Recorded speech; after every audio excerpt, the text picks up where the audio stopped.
శ్రీ లలిత అష్టోత్తరంలో ఉన్నటువంటి 49వ నామం మత్త హంస వధూ మందగమనాయ నమో నమః. అమ్మవారి నడక ఎలా ఉందో ఈ నామంలో చెప్తున్నారండి. మత్త హంస అనగా మంచి బలంగా దృఢంగా ఉన్నటువంటి మదించినటువంటి హంస. సాధారణంగా ఉత్తమ సాముద్రిక లక్షణం కలిగినటువంటి స్త్రీ నడక అనేది హంస నడకతో పోలిస్తారండి. హంస వధు అనగా స్త్రీ రూపమైన హంస. పారవస్య భావంతో నడుస్తూ ఎలా ఉంటుందో హంస, అమ్మవారి నడక అలా ఉందంట. అమ్మవారి చితగిరి కొండము నుంచి ఉద్భవించినప్పుడు మొదట కిరీట వర్ణన జరిగింది. తర్వాత ఇప్పుడు అమ్మవారి చితగిరి గుండము నుంచి ఉద్భవించి మెల్లగా నడుచుకొని వస్తున్నారు. ఆ నడక ఎలా ఉందో ఈ నామములో క్రమంగా చెప్తున్నారు. మత్త హంస వధూ మందగమన. యోగ శాస్త్రములో ఉచ్ఛ్వాస నిశ్వాసలే హంస అని చెప్పబడుతుంది. కనుక హంసలు అనగా ప్రాణశక్తి. మనలో ప్రాణశక్తిగా నడియాడుతున్నది అమ్మవారు.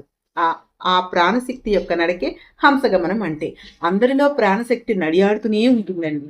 కానీ అమ్మవారి నడక అని గుర్తించిన వాడే యోగి. ప్రతి వాడిలో ప్రాణశక్తి ఉంటుంది. కానీ వారి మనోభావాలను బట్టి ఆ గమనం ఒక్కొక్కరిలో ఒక్కొక్క రకంగా ఉంటుంది. ఎవరైతే కోపంగా ఉంటారో వారిలో ఊపిరి చాలా వేగంగా ఉంటుంది. ఎవరైతే శాంతంగా ఉంటారో వారిలో ఊపిరి చాలా నెమ్మదిగా ఉంటుంది. ఎప్పుడైతే ఊపిరి వేగం పెరుగుతుందో ప్రాణశక్తిలో ఉన్నటువంటి బలం తగ్గిపోయి ఆయువు తగ్గిపోతుంది. యోగ ప్రక్రియలో ప్రాణాయామం ద్వారా ఆ శక్తిని నిగ్రహింపబడుతుందండి. ఎప్పుడైనా ధ్యానానికి కూర్చున్నా, యోగానికి కూర్చున్నా వారి యొక్క శ్వాసక్రియ చాలా నెమ్మదిగా జరుగుతుంది. అదే మందగమనం ఏర్పడుతుందన్నమాట. అందుకే ఆధ్యాత్మిక సాధనంలో ఎంత కాలం గడిపితే వారి ప్రాణశక్తి అంత బలపడుతుంది. ఈ నామంలో అందుకే ప్రాణశక్తి ఉపాసన చెప్పబడిందండి. యోగులు అమ్మవారిని ఈ జపతపాల ద్వారా, యోగం ద్వారా చూసినప్పుడు, దర్శించుకున్నప్పుడు వారిలో ఆ ప్రాణశక్తి అనేది నెమ్మదిగా మందగమనం చేస్తూ ప్రసరిస్తూ ఉంటుంది. శాంతంగా అనమాట. అమ్మవారిని ధ్యానించిన ఆనంద పారవశ్యంలో వారి ఊపిరి మందగమనం చేస్తూ అనడం వల్ల మత్త అనే విశేషణాన్ని ఇక్కడ వాడారండి.